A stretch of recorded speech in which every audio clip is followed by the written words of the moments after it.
Olá, muito boa noite. Está no ar o Show Business, o mais tradicional talk show de negócios da TV brasileira. E no programa de hoje vamos receber Márcio Aguiar, principal executivo na América Latina da NVIDIA, a fabricante de chips que se tornou uma das empresas mais valiosas do mundo. A nossa outra convidada é Roberta Patti, executiva do Spotify, que vai trazer dados inéditos do mais famoso aplicativo de músicas do mundo. Eu sou Bruno Meyer e seja muito bem-vindo ao Show Business de hoje.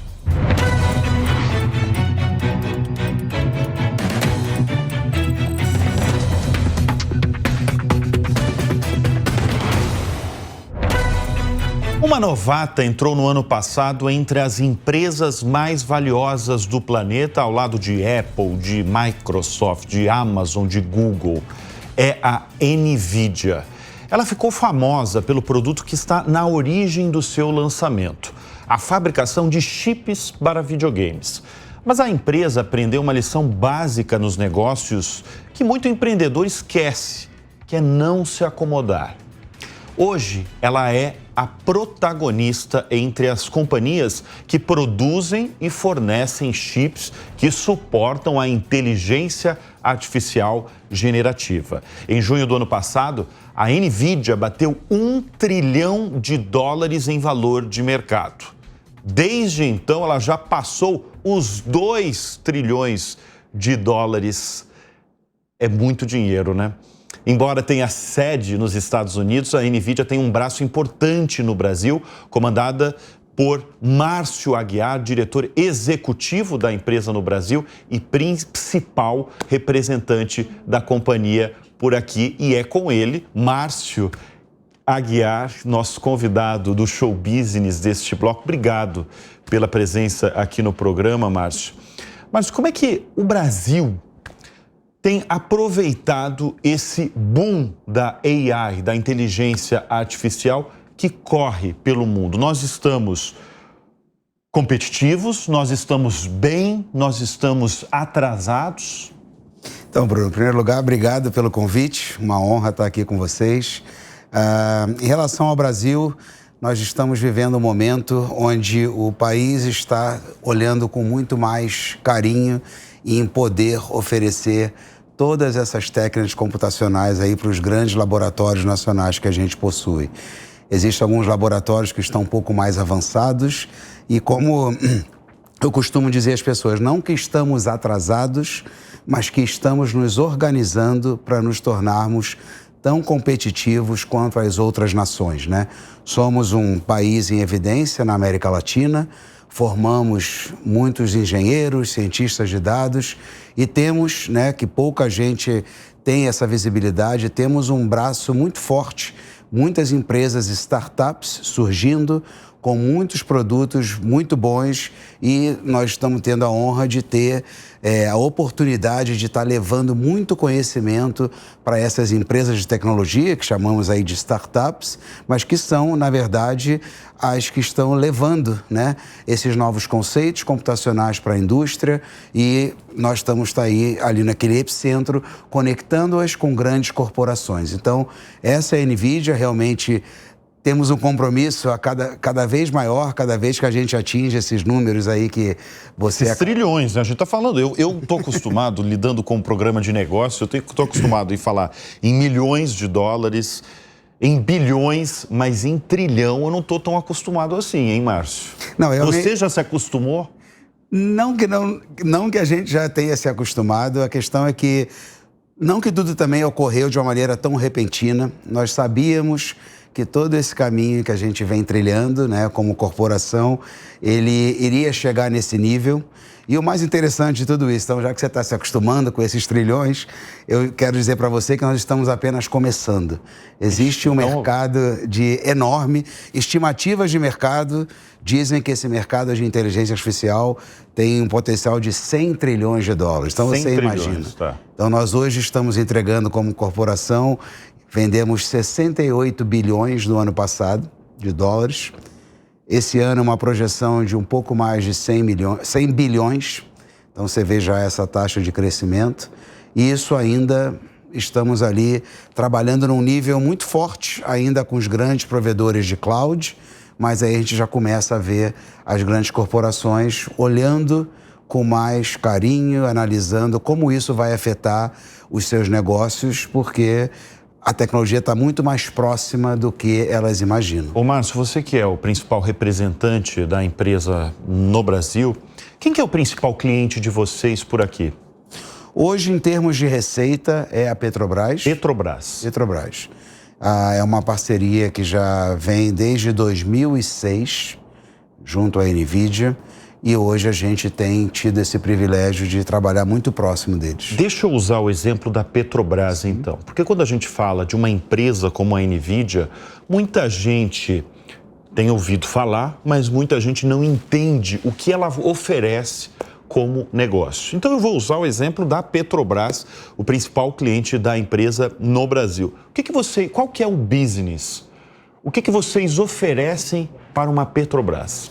Muito bem. Então, até voltando um pouquinho, né, para que os nossos telespectadores possam entender, a NVIDIA é uma companhia que desenvolve plataformas de softwares para ajudar a essas empresas a acelerarem os seus projetos que envolvam aí a parte de computação gráfica, a parte de computação de alto desempenho e agora inteligência artificial. Então a gente traz ao mercado várias capas de softwares, várias redes neurais pré-treinadas e, obviamente, dentro dessa plataforma a gente tem a GPU. O que é a GPU? Para muitos é a placa gráfica ou a plaquinha de vídeo, como o pessoal costuma se endereçar a esse produto, mas é nesse conjunto entre software e hardware que a gente consegue desenvolver, né, um produto final junto com esses clientes. Então, por exemplo, dentro da Petrobras, a área de exploração e produção, onde eles têm um papel vital, que é perfuração de novos plataformas, de petróleos, né? Exatamente. Então, existe uma necessidade de fazer muita simulação para se fazer essa perfuração, e ela é muito custosa. Então, eles fazem bastante análises, né, através de softwares de parceiros da indústria que são especialistas nessa questão de perfuração e que, com isso, coloca eles, né, como empresa em evidência, que é uma das que mais investem em tecnologias, não só no Brasil, mas como em todo o mundo, dentro das grandes operadoras aí de petróleo. Quais áreas mais demandam hoje no Brasil os serviços de inteligência artificial? Nós temos visto uma demanda muito grande vindo da indústria de manufatura agora, né? O Brasil está vivendo um momento que estão voltando aí a produzir, né, mais produtos localmente. Então a gente tem tido essa oportunidade com grandes empresas multinacionais que estão trazendo seus negócios para o Brasil e bancos também trazendo, né, novos conceitos de processamento de linguagem natural para melhorar o atendimento junto aos seus clientes.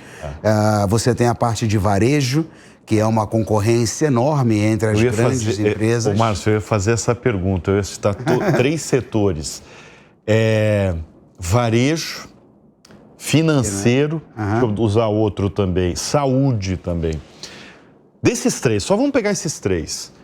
Quem está sabendo melhor lidar com a inteligência artificial? O setor financeiro. Setor financeiro? Isso. Mas o nosso compromisso a nível global com a área de saúde, ele é enorme. Então você vai ouvir falar muito agora, a partir de agora, o trabalho que a gente vem fazendo com os principais empresas da indústria farmacêutica, onde eles descobriram que essas técnicas de inteligência artificial vão ajudá-los a desenvolver novos projetos para desenvolver novos medicamentos, novas vacinas, e isso para nós é uma satisfação enorme. Mas em termos de Brasil, mercado financeiro, e a gente começa a ver também, que é o seguinte, você já entrou no tema do IA generativo, né? Eu ia falar em inglês Generative AI, mas o IA generativo. Essa é uma técnica que está assim, um pouco avançada ainda para a realidade das empresas brasileiras. No varejo, eles usam muito as técnicas de visão computacional, que é uma técnica onde eles estão monitorando o comportamento de cliente, estão monitorando ali a questão da logística, né? Estão melhorando a segurança dentro do ambiente que eles oferecem, e todas essas técnicas de muito poder de análise de imagem também requer uma grande infraestrutura para que todos aqueles dados possam ser processados quase que de maneira real. E os bancos, por questões aí dessa corrida dos grandes bancos contra as fintechs, né, que aqui no Brasil e na América Latina é extremamente disputado. Não, no Brasil, com certeza, né? O Brasil virou uma fábrica de fintechs, né? Então, tem fintech para todos os gostos, para todos os perfis, né? Sim, e existe a demanda, né? A gente, como usuário, eu acabo desfrutando bastante dessas inovações que são apresentadas por essas empresas, e, obviamente, os grandes bancos estão preparados para combater um pouco dessa rivalidade que é criada com eles. Aí. Então, o setor financeiro é que melhor está sabendo lidar. É o que tem investido mais, tem botado na prática isso, sim. E aquela história do chatbot, né? Uhum. Aquela coisa que você faz um atendimento personalizado de um banco, né? E que muita gente reclama, não gosta. Na verdade, isso é uma coisa até... Faz anos que tem isso, né? Aquele chatbot. Isso já ficou para trás? Os bancos, eles estão tentando outros tipos de serviços muito mais inteligentes? Pronto, um chatbot muito mais inteligente, usando técnicas onde esse robozinho tem um comportamento mais humano possível, e a gente tem tecnologia para tudo isso. Por isso que, às vezes, quando as pessoas me perguntam, como você fez, quais são as principais indústrias, ou 3 principais, a gente tem um pouquinho de todos. De todos. A gente tem a parte de mídia e entretenimento, empresas como a de vocês aqui também, usando muitas técnicas de inteligência artificial para melhorar a qualidade da produção dos jornais, melhorar a qualidade de fundos, né, cenográficos, enfim. Tem uma série de produtos e temas que a IA ela joga um papel muito importante, entendeu? Ô, Márcio, você sabe, você deve acompanhar, evidentemente... eu chamo aqui nos nossos programas da Jovem Pan que a inteligência artificial virou, desde o ano passado, papo de boteco. As pessoas estão falando o tempo todo disso, a gente fala sem parar, porque todo mundo despertou para esse tema. Sim. Desde 2023. É algo que acontece. A inteligência artificial existe há muitos anos, mas desde 2023 teve essa atenção planetária. E parte dessa atenção planetária é muito por conta de medo das pessoas, né? Medo de perder postos de trabalho, principalmente. Medo de perder emprego. Uhum. O que você, um profissional da mais valiosa empresa que lida com a inteligência artificial, pode falar para o nosso espectador? Eu não sei se você vai tranquilizá-los, ou você vai falar a partir de agora, falar assim, não, eu acho melhor você realmente achar uma outra atividade, porque você vai perder o seu emprego com a inteligência artificial. Então, esse é um tema que é sempre comentado com uma frequência, mas eu vou sempre olhar do lado bom da coisa, tá? O que a gente tem visto e temos trabalhado muito forte dessas empresas é uma série de novos profissionais surgindo, usando da melhor maneira possível as técnicas de IA para melhorar o trabalho daquele indivíduo. Obviamente vai ter uma transformação, não é que as pessoas vão perder seus empregos, elas vão se adaptar a novos conceitos e vão, diria eu, e muitos com quem eu atuo, vão se tornar melhores profissionais. Então, assim... Mais produtivos, você diz? Muito mais produtivos, né? Acho que como seres humanos a gente não nos foi dado toda essa inteligência para fazermos trabalho que são trabalhos muito repetitivos, isso nos cansa. Nós vamos ter a oportunidade de fazer trabalhos mais desafiadores. Obviamente vai ter que ter também toda uma mudança em termos da educação desses novos indivíduos, né? Então, assim, é uma mudança que vai acontecer em todos os níveis da sociedade, até mesmo nas escolas, né? Hoje os professores são desafiados a desenvolverem, né, suas aulas usando mais conteúdo digital, mais interativo, porque os alunos já vêm de casa com uma exposição muito maior aos dispositivos móveis, né? Muito gráfico, então aquilo tem que se mudar. Então, assim, é difícil de falar agora quem vai ser afetado. Existe, sim, aqueles rumores, por exemplo, quem trabalha na área de medicina, principalmente um radiologista, né? Que ele passa ali horas fazendo um laudo de um exame, que aquilo vai acabar. Não é bem assim, porque hoje, se a inteligência artificial está sendo bem assertiva em proporcionar aquele resultado de um exame, é porque um profissional, um radiologista, foi ali, validou aquele dado e alimentou o computador para que aquilo se torne repetitivo e que vai ajudar um próximo paciente. Então, não é da hora de uma. Não é bem assim. Não é bem assim. Não é bem assim. Obviamente. Quer dizer, você não é um alarmista, né? Você está dando. Você é um otimista, na verdade, né? Mas a gente tem que pensar sempre assim, né? Porque se for pensar que vai acabar, daqui a pouco você vai ser aqui um avatar, imagina? Aí vai me dar medo. Né? Aí vai me dar medo, hein, Márcio? Esse avatar vai gravar 10 vídeos por dia, todos os dias, não vai cansar nunca. Exato. Agora, tem uma característica humana ou uma habilidade humana que você acha que a inteligência artificial não vai conseguir replicar de maneira alguma? Olha, tem várias, né? Quem trabalha, por exemplo, na área de humanas, um médico, né? Uma profissão que requer uma inteligência, uma habilidade extraordinária, né? Que não é só dar um diagnóstico, um cirurgião, por mais que hoje eles tenham também o auxílio, né, de robôs para, sei lá, acelerar uma operação, uma cirurgia, ou ser mais assertivo, mas eu ainda não consigo ver. É difícil. Por exemplo, a gente confia tanto, né, em robôs, em automação, mas hoje eu diria que uma grande parte da população não entraria em um avião que fosse 100% autônomo. Não, é isso que eu ia falar. Eu não sei se tem tanta gente assim confiando nos robôs, né? E esse exemplo que você deu é o melhor de todos. Eu não entraria num avião. Mas todos nós entramos num avião, ele é 90% autônomo. O piloto está só tirando ele do solo, botando lá no nível lá 10 mil pés, 30 mil pés, e ele está no automático. Mas tem a intervenção humana que vai ser, quando necessário, que vai trazer a segurança para todos nós. Por isso que é um pouco contraditório, entendeu? Ô, Márcio, você acabou de chegar de um grande evento nos Estados Unidos, que é uma espécie de convenção da NVIDIA, né?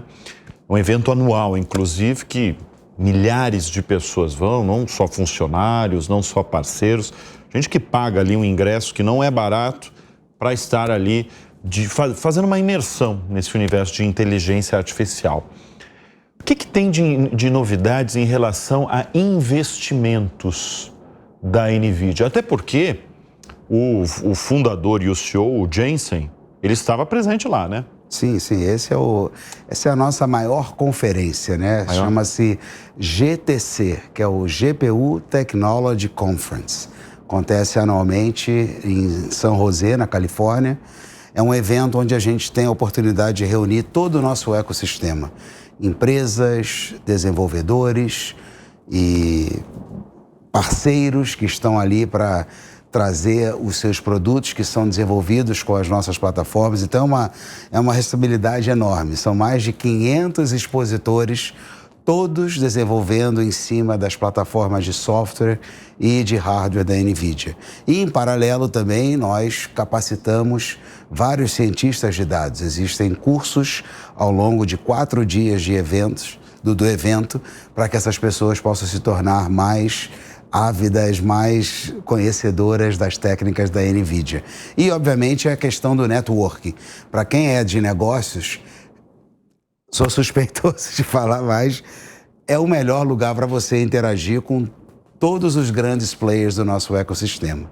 Então, assim, quem tiver a oportunidade, no ano que vem, não temos a data ainda, vai ser em março, mas eu diria que é um evento onde, para aqueles que são desafiados em trazer inovação tecnológica para o seu negócio, eu diria que ele vai sair dali com uma visão muito mais ampla e mais confiante, porque acho que esse é o maior desafio das empresas.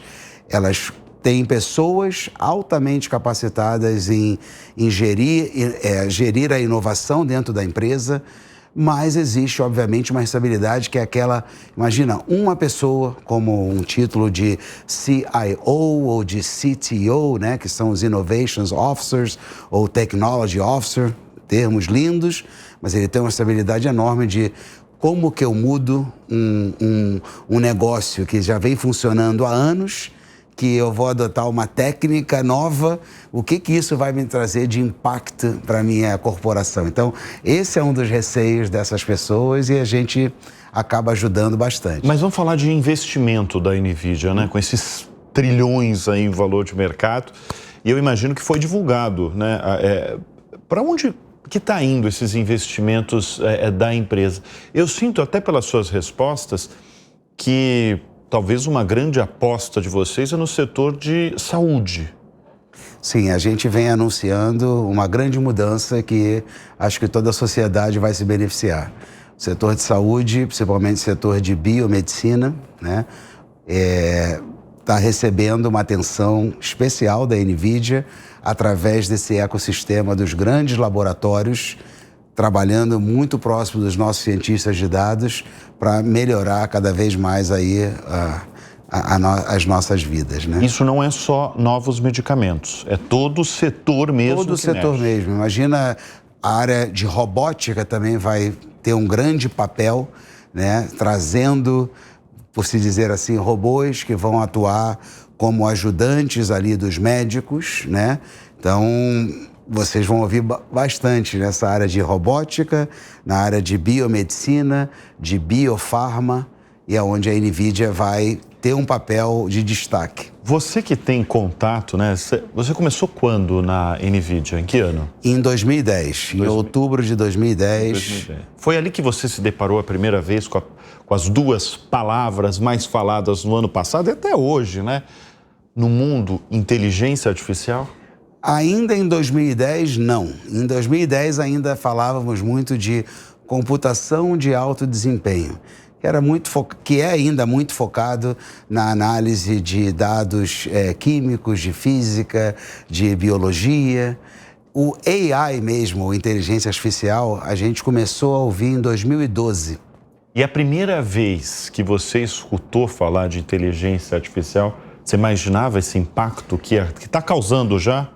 Não imaginávamos que fosse acontecer tão rápido, que por mais que, né, estamos em 2024, em 2012, 12 anos, mas nós criamos um grupo dentro da NVIDIA, mais ainda nos Estados Unidos, para estudar bem qual era o impacto que isso teria na sociedade. Tivemos vários laboratórios, várias universidades que já estavam desenvolvendo esses novos conceitos computacionais, usando as nossas placas, ou GPUs, né, para se dizer assim, voltadas para gaming, para esse propósito de... Porque tudo nasceu ali, né? Em 93, Sim, nasceu e continua, é onde a gente nunca vai deixar de desenvolver novas técnicas para atender não só o mercado de game, mas aí a gente chega hoje na indústria com as técnicas dos gêmeos digitais, né? Ou em inglês é o que a gente chama de digital twin. Mas quando em 2012 nós vimos vários pesquisadores usando as GPUs para gaming, para fazer cálculos matemáticos bem pesados, nós tivemos um alerta. Precisamos desenvolver um hardware mais voltado a atender a esse processamento matemático que esses novos programas vão demandar. E aí, em 2016, aí você vê 4 anos de estudo, de parceria com os laboratórios, com as universidades, a gente lança a primeira GPU voltada para essa necessidade de processamento matemático. Para você, qual que é a maior lição que você tira de um empreendedor como o Jensen Huang, o fundador da NVIDIA, né, que criou essa empresa na Califórnia em 1993, volto a repetir, como fabricante aí de chips para videogames e que se transformou em poucos anos, né, mais de 20 anos depois, em uma das empresas mais valiosas do mundo. Quando você olha a história, e as lições, os ensinamentos, as falas, você que está com frequência próximo a ele, quais são as lições? Olha, ele sempre nos relembra que nós estamos há 30 dias de estarmos fora do business. Ou seja, temos que continuar focados, com o pé no chão e ajudando as empresas, né? Isso é fato. Ele sempre nos relembra também de esqueça o valor de mercado, porque isso não é algo que nós controlamos. Então é para esquecer desse trilhão aí. Mas a gente gosta dele.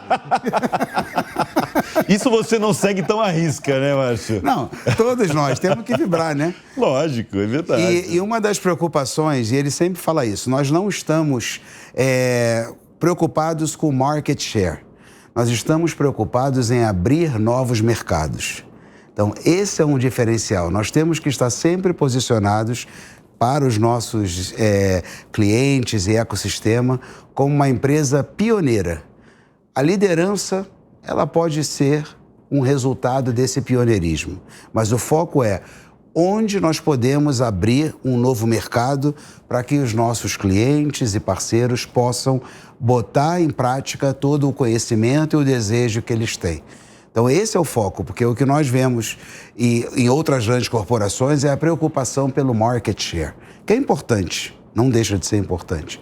Mas a gente não trabalha com esse pensamento como a primeira urgência ali do business. Nós trabalhamos com como abrimos novos mercados. Porque quando eu falo daqui da parte de medicina, nós começamos a desenvolver uma plataforma chamada Clara, isso foi em 2010, e foi desenvolvida na época para análise de imagens, segmentação de imagens, para ajudar os radiologistas.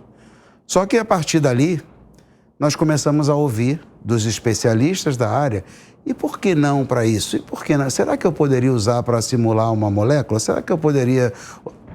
A gente começou, claro, porque o que é processamento, ou seja, o nosso objetivo é continuar desenvolvendo plataformas computacionais que um computador comum não consegue ajudar no desenvolvimento. Então, nós temos que criar um conjunto de softwares e hardware para que você, que é o especialista, coloque isso em prática. E como é que vocês estão lidando agora, né? Que vocês estão no protagonismo com a concorrência, com os outros fabricantes de chips e também com a concorrência das gigantes de tecnologia que estão ali do lado de vocês, né? Google, Microsoft, né? Olhando do lado bom, sempre. Como que a gente está lidando? Isso mostra ao mercado que nós estávamos certo quando entramos no business em 1993, quando lançamos a primeira GPU para gaming em 99, e se você acompanha toda essa trajetória, a gente continua desenvolvendo GPUs e o que nós chamamos também agora de arquiteturas de GPUs, que é um conjunto de múltiplas GPUs para atender diferentes demandas computacionais. Obviamente, como eu comentei, um mercado que tem um potencial de 100 trilhões de dólares, não teríamos como também não termos outras empresas interessadas em desenvolver GPUs. A gente acredita que eles vão ter o potencial, sim, de trazer novos produtos ao mercado, só que tem um outro lado que poucos conhecem, que é o lado do software. Então, a NVIDIA vem desenvolvendo softwares para as nossas arquiteturas de GPU, entrando nesse ano agora, há 16 anos. Então, a gente acredita que essas empresas, para se tornarem tão competitivas como nós somos agora, terão que desenvolver softwares, e esse software não se desenvolve da noite para o dia. Terão que desenvolver um ecossistema para extrair o máximo desse processamento das GPUs. E mais interessante de tudo isso é que hoje, quando a gente vê os nossos clientes e parceiros também desenvolvendo as suas GPUs, vale lembrar que uma empresa privada, quando ela precisa desenvolver um projeto de inteligência artificial, ela não usa só um desses clientes. Ela é, como a gente chama, de multi-cloud. Ela usa várias empresas provedoras de nuvem. E até a presente data, a NVIDIA é a única que tem as suas plataformas computacionais à disposição, disponíveis em todas essas nuvens. Então, assim, é um trabalho, eu diria, que as grandes que estão desenvolvendo suas GPUs é muito mais para uso próprio e não ficar, obviamente, tão dependente, porque não estamos conseguindo, devido à demanda tão alta, entregar tudo tão rapidamente para os nossos clientes. Essa que é a questão. Márcio, muito rapidamente, a gente já teve oportunidade em outras ocasiões de conversar sobre o assunto e, inclusive, eu já entrevistei outras vezes. E uma vez eu perguntei sobre o segredo de uma empresa de sucesso, como é o caso, evidentemente, de uma NVIDIA. E você me falou o seguinte, é ter mentalidade de startup, pensar em inovação, ser ágil. Você continua com essa resposta? Sempre, isso tem sempre dentro da empresa esse ditado. Por quê? Uma startup é uma empresa que consegue trabalhar de maneira muito ágil, menos burocracia e que consegue muito rapidamente reunir as mentes mais brilhantes da corporação para desenvolver um novo produto. Por isso que a gente também adora trabalhar com as startups. A gente tem o privilégio de ter mais de 18 mil empresas no mundo todo que desenvolvem novos conceitos com técnicas de inteligência artificial e que usam as nossas plataformas de software. Então, assim, sempre vamos continuar sendo uma grande, para muitos, grande startup, porque precisamos continuar sendo ágeis. É aí que é o nosso diferencial.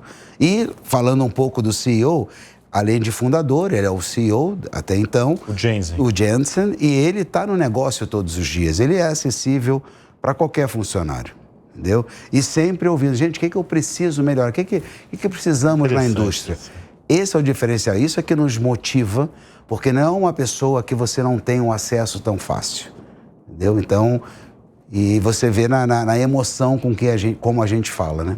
Muito bem, nós conversamos com Márcio Aguiar, o principal executivo da NVIDIA no Brasil. Adorei o papo, eu quero te agradecer. Eu te agradeço. Por essa entrevista, essa delícia de papo e principalmente por traduzir o que é inteligência artificial, que nesse papo você foi extremamente claro, e também falar do tamanho da inteligência artificial no Brasil. Muito obrigado. Posso voltar quando a gente chegar nos 3 trilhões? Pode voltar, já está mais do que convidado, hein? Vai ser breve? Você não quer se comprometer, né? Vamos voltar. Muito bem. Obrigado mais uma vez, Márcio. Obrigado, Bruno. E o Show Business dá uma pausa e volta em instantes. Até já.